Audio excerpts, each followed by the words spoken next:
This is FIFA 23. There it is! It's insanely realistic, thanks to hypermotion, a new technology that captures animation from real football matches using machine learning. To understand how far FIFA animation has come, we've got to look back to where it all started. I'm Kantcho, game design director on the FIFA team. I'm going to give you a quick breakdown of how gameplay has evolved over the years on FIFA. The first FIFA was released in 1993. It's so funny to see this. I used to play this as a kid. I love this game. The big innovation here is that it was the isometric view. An isometric view is an angle that makes a 2D game look like it's 3D. This was pretty revolutionary for the time, as other games showed a top-down view, side view, or bird's eye view.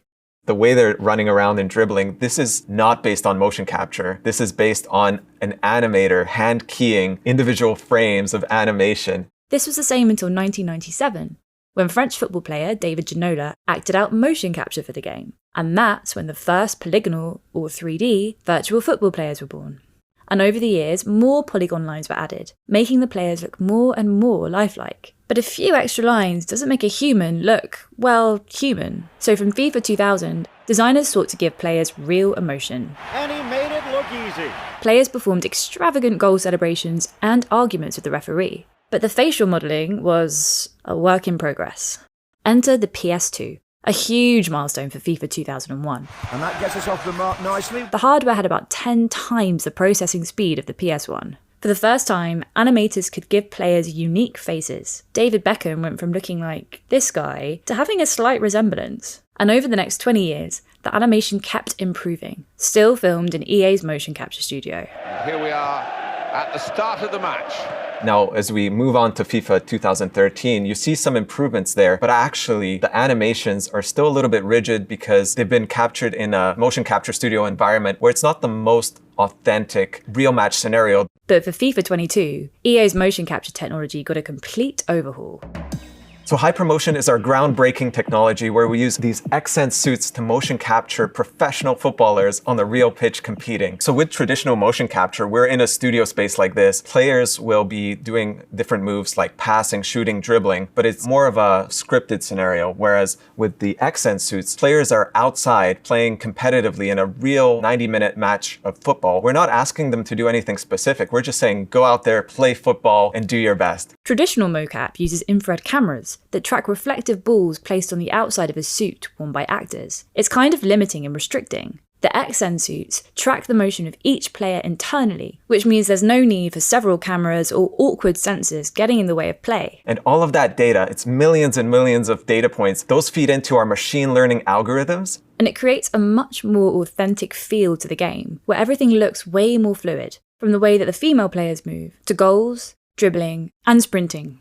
So how does the machine learning algorithm work? So in this video, you can see how the machine learning algorithm is detecting what is a jockey. A jockey is a skill move made by a defender. The defender positions themselves in between a striker and the goal, preventing the striker from scoring. And the algorithm is able to distinguish between a jockey and a sprint, for example. If I'm running and sprinting, that's not a jockey. The machine learning understands that. So that's the first part, detecting what is a jockey motion. So it's got to be low to the ground, it's got to be crouched. We take that data and we feed it into the system so that it understands like this jockey motion was facing this way, another one was moving back but facing that way. So all of those permutations, they're getting connected by the algorithm. When you actually play the game, it's outputting animations real time that actually look like a real professional footballer jockeying and defending in that 1v1 situation.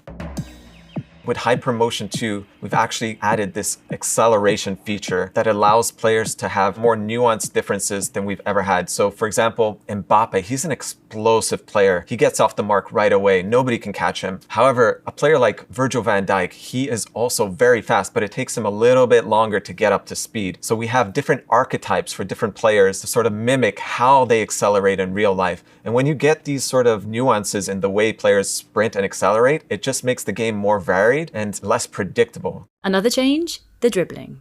Animators have been able to add way more personality this time. Players can now turn way more quickly to get past defenders. Their feet are actually planting on the ground. Every step makes sense. It's not like the sliding that you saw in the previous versions of the game. So the game is actually looking more like real football than it ever has. The animation team has also made aesthetic changes to the game. See how the grass now flies off the pitch as Mbappe slides on the floor. The shadows are also more exaggerated, creating a more cinematic feel. The net strings now ripple when the ball hits the back of the goal, based on the 3D geometry of a real net. But as FIFA gets more and more realistic, where do animators draw the line? And how do they approach the uncanny valley? Basically, that creepy feeling people get when a fake human looks really realistic, but there's something still slightly off. I was actually an animator for multiple years on FIFA. The uncanny valley is something that we're always looking at. We don't want to make the players so ultra realistic that it's sort of off-putting. But the way we do that is we stylize things. We don't just make it super realistic. We make them a little bit quicker to accelerate, or when they shoot the ball, it's a little bit more powerful. So exaggeration is key in making things feel right, even though they're not 100% realistic. For FIFA 23, developers captured a women's match for the first time. We first introduced women's football in FIFA 16. That was a big year, the first time we've ever had women playing in FIFA. Really is perfect timing. When I look back at this footage, it looks good, but I noticed that all the motions are actually based off men's motion capture, because that's what we had done in FIFA for so many years. Now, as we get into FIFA 23, because we've captured 2 women's professional teams, all that data is coming through and it's feeding the women's game. The women's game looks so much more authentic. They're kicking properly, they're dribbling, they're moving. It looks completely different than when you watch the men's game. We also have signature run styles for the women's athletes. Some of the star players like Sam Kerr, you can notice the way she's running here. It looks just like she does in real life. And not only her, there's a few other star female players that we have signature star run styles for. And what other industries could benefit from hypermotion? The technology of using accent suits and capturing outside of a studio, I think that will work really well for like films and any other spaces where you just want more natural movement. That's what we get with these suits. You're less restricted, you can be outdoors, you can do what you need to do to get that authentic motion. That's what it's about.